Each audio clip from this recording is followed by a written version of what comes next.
mbokk yi salaamaaleykum wa rahmatullah. Donc ci deuxième partie bi ñu bañ a guddal ni ma ko expliqué woon damay njëkk ñëw ci li nga xamante ni macha allahu rabbi baax na ci examen lool mooy wal arda farashnaha fa ni'ma mahidun ñu baal ma da ngay ut carte mariage as de pique bi ngay jël as de pique soo jëlee as de pique bi nga bind ci wal arda farashnaha fa ni'ma mahidun insha allahu rabbi ci miimu maahidun boobu noonu nag ngay yaatal def ci turu kuy examen waaye def ci tamit examen bi nga xamante ne moom lay sàkku as de pique bu ko defee nga def ko téere takkoo ci loxo bi ngay bindee def ko téere takku ko ci loxo bi ngay bindee ki deful loolu tamit mën na def ci beneen yoon bi nga xamante ne jàngale woon naa ko bari na ci ay yoon lu ci mel ni par exemple innahu min suleyman wa innahu bismillahi rahmani rahim bismillahi rahmani rahim moom mooy lépp mën naa ni xëy leneen la ñuy wax mais loolu moom jaratu sax di ci détail donc innahu min suleyman wa innahu bismillahi rahmani rahim da nga koy bind juróom-ñaari yoon maanaam 7 fois nga koy bind soo ko bindee 7 fois léegi bu ko def astaghfirullah da nga koy ëf ci sa big ñu baal ma da ngay ut big bu bees tàq big bi ki la koy jaay bu mu rëdd bu mu def dara amul essai na la jox donc li ci gën mooy jël ñaari big au cas où bee doxul beneen bi dina dox boo ko jëlee nga tijji ko def ci innahu min suleyman wa innahu bismillahi rahmani rahim innahu min suleyman wa innahu bismillahi rahmani rahim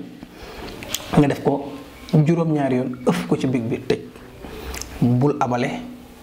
bul rëdd bul def dara lu dul la nga cay bind ci examen insha allah boo ko defee ba pare nga ut 41 tàndarma jàngale woon naa si yoon bu mel ni waaye bii yoon la ci nga ut 41 tàndarma tàndarma bu ci nekk nga jàng ci 41 fatiha da ngay ut 41 tàndarma teg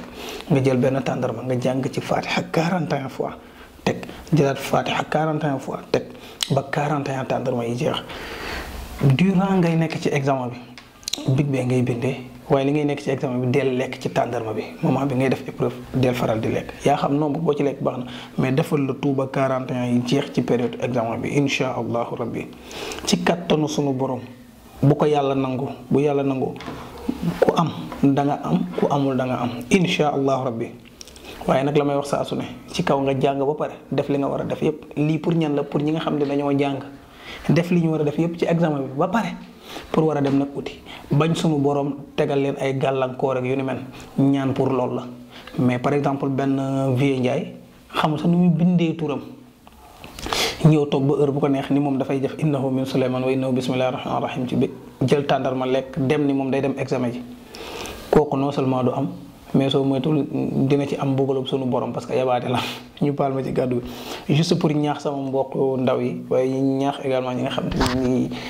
gëstu ji wala ñiy defee examen dafa am li nga xamante ni moom mooy laytaay bi il faut jàng am ba pare beneen bi aussi wax naa ko di ko waxati fa fahamnaaha Suleymaan nañ koy faral di ko defal xale yi kii jàng également na koy faral di ko def fa fahamnaaha Suleymaan wa kullan aataynaa hukman wa ilman wa saqnaaha Daawuda al-jibaal yusabbihna wa tayra wa kunna faa'iliin boo yemee foofu sax rek baax na di ko faral di def 9 fois bu dee xale yi ñiy faral di leen koy defal 9 di ko ëf si ndox dimanche matin avant ñoo seulement avant ñoo def dara nga def lem wala tàndarma jox leen mercredi également matin avant ñoo seulement avant ñoo def dara nga defal leen ko xale boo koy faral di ko defal insha allahu rabbi doolu mës a toog di maanaam jàmbat xel bi neexul ak kii sag yu ni mel déedéet insha allahu rabbi kooku moom lu wér la xaqiqa la même jigéen ñi nga xam dañu nekk en état mën nañ ko di def waaw mën nañ ko di def si kàttan sunu borom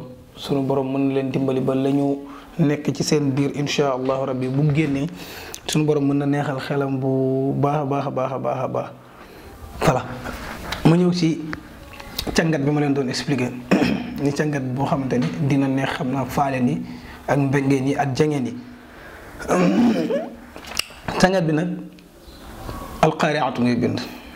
yaa ngi koy tàmbalee jour dimanche alqaariatu mal qaaria wa ma adraka mal qaaria moom ngay bind yawma yakunu naas kal farasi mabsuus wa takunu jibaal kal ayni manfuus ammaa man thaqulat mawaaziinuhu fa huwa fii 'ishatin raadiyah wa ammaa man khaffat mawaaziinuhu fa ummuhu haawiyah wa maa adraaka maa hiya naarun haamiyah donc moom ngay def insha allahu rabbi léegi par exemple bu dee dimanche bi dimanche yaa ngi koy bind ñetti yoon dimanche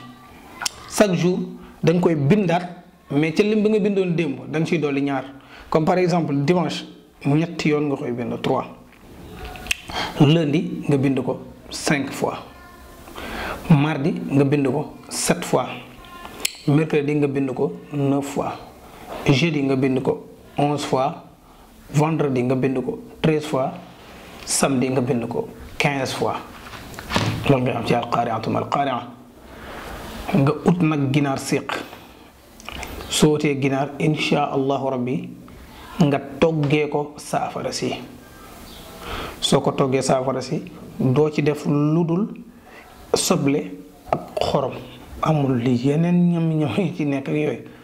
pour ñu bëgg noos xorom ak soble kese lay am nga togg ko soo ko toggee ba pare ndox moom danga ciy xeent as tuut teg jël ginaar gi lekk ko ba mu jeex taq insha allahu rabbi yeex yeeg naxit yeeg yi ci des si kàttanu sunu borom danga koy gas mën nga ko takk ci benn morceau wala dara gas ko ba mu xóot nga dugal ci sa kër su fekkee fi nga nekk nag mënoo gas pour nga dugal mën nga ko def am morceau defar ko ba mu baax nga ut sa benn boîte wala benn dara boo xam ne danga ko ci kastre de telle sorte que du xeeñ du def dara nga teg ko noonu mun a remplacer na nekk ci biir kër gi mu remplacer donc suul bi boo defee la desoon nag ca ñeex mi li nga ci xentoon tuuti nga jaxase ko ndox pour mu bañ a niin de trop nga def ko sangoo ko benn yoon insha allahu rabbi ngay zikkar nag alqaari'atu mal qaari'a wa ma adraka mal qaari'a chaque jour de koy def 7 fois le matin di ko def 7 fois le soir wala bu la neexee nga def ko 14 fois insha allahu rabbi bërëb boobu nga nekk kër googu noonu ci kattanu sunu borom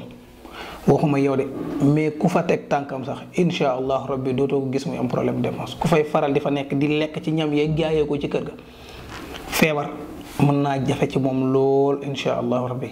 waaye tamit ay problème mu dépense ki problème yu sew sewaan yi nii ba tax ngay def naka su dul noonu di la indi dépression yu ni mel amaana sunu borom mën na la ci dimbali insha allahu rabbi doo ci kii du la dal insha allahu rabbi donc yi yaakaar naa waxoon naa ni dinaa ko indi mu des benn bi ma doon wax walla ci mbirum sàcc ak yu ni mel dangay ut ñax bale waay maa ngi fàtte turu ñax bi te sëriñ Babacar Si radiyallahu taala anhu daan na wax ni taalibi day mel ni ñaxu waaye turu ñax baa may réer sax mais su ñëwaatee dinaa ko wax ou bien suñuy def montage yu Baye Abdou suñu ko fàttee nga bind ko ci suuf comme ça ñoom dinañ ko xam dinañ ko xam parce que turu ñax bi mu réer mais boo ko jëlee insha allahu rabbi da nga siy jàng li ilaafi qurayshin 11 fois mais booy def li ilaafi qurayshin nag doo ni li ilaafi qurayshin da nga naan li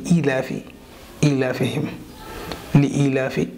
ilaafihim nga ko ne saar bi quoi la bëgg par exemple au lieu nga ni li ilaafi qurayshin ilaafihim rihlata shitaa'i wa sayf déedéet da nga wax li ilaafihim rihlata shitaa'i wa sayf falya'budu rabba hadha al-bayti alladhi at'amahum min ju'in wa amanahum min khawf li ilaafihim rihlata shitaa'i wa sayf falya'budu rabba hadha al-bayti alladhi at'amahum min ju'in wa amanahum min khawf nan nga koy def ci fukki yoon ak benn mu nekk benn takk bu ndaw nga teg ko ci sa benn coin defaat ko beneen takk def maanaam nu nga koy def ba am si ñeent insha allahu rabbi coin bu nekk nga teg ci benn moo xam da nga koy gas wala nga def ko ci mbuus wala morso nga takk ko fa mooy nekk ci 4 coin ci kër gi moo xam bu dee poulailler la moo xam bu dee mbaaru xar la moo xam bu dee place la moo xam insha allahu rabbi boo ko ciy def si kàttanu sunu borom insha allahu rabbi di nga gis ni sunu borom da voilà ñaxu sal guuf li waay daa xel bul dem dikkal ñaxu sal guuf laa bëggoon wax voilà donc ñaxu sal guuf ngay ut léegi coin bu nekk nga teg ci benn boo wattoo ba pare di ci des nga bàyyi ak sunu borom insha allah rabbi maanaam bañ a def ne mooy la yonent bi sallallahu alayhi wa sallam waxoon waa ji rek ka ko doon kiiloo gileem nga lam ko digal mooy naka takk ba pare donc boo takkee ba pare après nga doog ko bàyyi ak borom bi yàlla subhanahu wa taala baa nga doog ci bàyyi def say ñaan ak yu ni mel donc il faut nga def lépp bépp matuwaay bu ci war ba pare après ñaan nag day ñëw mottali incha allah rabbi mais lii baax na trop mag ñi daan nañ koy def. am na tamit ci beneen yoon fukki unk ak ñeent yi nga xamante ni dañuy deete seen génn du dagg kooku tamit am na ci yoon bu yéeme kooku moom xam-xam bu ñuul la boo xam ne foo ko def moom fay sàcc incha allah nit ko fa am mën-mën am gàllaaj ba yenu ko yóbbu soo moytul danañ la ko tàggee ci lu gaaw sax donc yooyu moom ci yeneen domaine la donc lii lañ li woon dinañ ko indi donc ci deuxième partie bi ci suñu Tawfekh waa Kër Cheikh Tidiane pour ci côté garab yeeg yooyu ñu siy wax dinaa si ñëw ni ci émission boo xamante ni garab par garab dinaa ko expliquer wax comment dirais-je nuñ koy jëlee ak yu ni mel comme des fois jot mën na bañ a am pour nit ñi bañ di comprendre am ñoo xam dinañ bëgg di jël mais duñu comprendre duñu ñeme pour jël mais dinañ expliquer comme ça dinañ xam dinañ gën a ñeme mbir yi bu baax a baax incha allah parce que li may wax saa su ne fii problème bi mooy da ngay toog ak nit sax man mën naa waxtaan ci lu ne mais toog ak nit du ma laal ay garab olof jamais amul ma xaama ma ni dama lay jéem a convaincre dama naan waaw garabu olof wóorul yàlla xam na ko yooyu duma la sax lijjanti man kay kalaay lijjanti ku ne amul non mais garabu olof yi nag maanaam wax la pour sax ngeen waxtaan ci waaw mais yow ngay nit ku ñuul say maamaati maam suñuy maamaati maam loolu la ñu xam daan koy utiliser mosuñ xam garabu nasaraan si nga ñëw rek xëy un bon jour ñu gëmloo la yenn yi yow nga ñëw nga taxaw nga ne c'est-à-dire il faut que tamit ñu comprendre benn affaire gis nga médecine moderne chaque jour dama koy wax dañu am tendance di caricaturer médecine traditionnelle de même que médecine traditionnelle ñoom aussi tamit di caricaturer médecine moderne te ñoom ñaar bu ñu àndul bu ne échec rek mooy am te dama koy wax chaque jour gis nga médecine moderne moo la gën a xam ne li médecine traditionnelle mën moom presque mënu ko maanaam ci wàllum faj mais nag ci wàllum diagnostic xam lan moo la dal ak yooyu li ci médecine moderne mën médecine traditionnelle mënu ko li ci ëpp médecine traditionnelle da ngay tâtonner rek médecine moderne mooy xool ba xam ni carrément lii kat lii la mais gis nga ci faj rek bu desee boo demee ci ko xam nag laa wax te beneen bi mooy képp koo dem doyu la bum la jox garab nga jël c'est risque yow yaa ngi wérante tamit kii mën nag mënu la fu mu ko jàng nga dem mu jox la garab nga jël kooku moom yaa tooy sa bopp kooku wax moom mais ci mën laa tey ki déplacé dem ba ci professeur Gawsu Samb war ngaa toog di am benn arrière pensée wala ay doute di ko tëkkalanteeg sax garabu tubaab bi ñàkk xam la ku dem ba ci ku mel ni Gawsu Samb supposons dama ci joxe exemple ku mel noonu ak ñeneen ñu ne ci réew mi mais ñi xam nag lañ wax. ci koy dem daal na fekk mu dal sa xel man ak sama moroom a ci yow ku ci dalu sa xel bu mu la jox garab nga jël mais bul ni médecine traditionnelle bi wóorul loolu moom ñàkk xam fa la tàmbalee parce que amul benn garab boo xamante ni ci médecine moderne presque di nga ko jël à long terme te du am ay effets secondaires du la sonali ëllëg amul te pourtant garab bu médecine traditionnelle yi mën nga ci jël benn pour di ci faj benn feebar mu fajal la ci yeneen juróom-ñaari feebar yoo fajul woon sax te du la def dara. beneen aussi ñuy bàyyi naan garab yi dafa wóor bii dafa wex nanga yow ngay jël garab goo xamante ni boo ko naanee saful dara mu lor la léegi supposons damay jox exemple poftan lu mu saf mën nga ko def saful dara mais defar ci reen bi nga ut ci lu ëpp xottu gerte nga xool balaa ngoon nga dem barsaq donc il faut tamit ñuy comprendre ñuy bàyyi yenn wax yi médecine moderne bi ñëpp dañuy ñu si majeure partie man ñi ma si xam léegi ñi nga xam ci médecine moderne ay docteur lañ ñoom ñu si bari presque ci garab yi la ñuy fajoo mais duñ ko fajoo n'importe comment duñ ko fajoo aussi ci n'importe qui c'est ça mooy li ma wax ñoom am nañu fulla ak fayda ba dañuy organiser de telle sorte ku amul xam-xam doo ci dugg mais malheureusement bu dee nag fii moom ñun suñu côté bi ku mu neex dugg donc sabar bu tas la ku mu neex dugg moo tax ñuy wax mais li ñu mën yàlla bi ñu tim xam na ni jafe na nit mën ko dañ ci bàyyi xel bu baax a baax xoolal yeneen dëkk yi yu bokkul ak Sénégal ñu xam dañu organiser assainir milieu bi liñ ciy def ci résultat kenn da koy def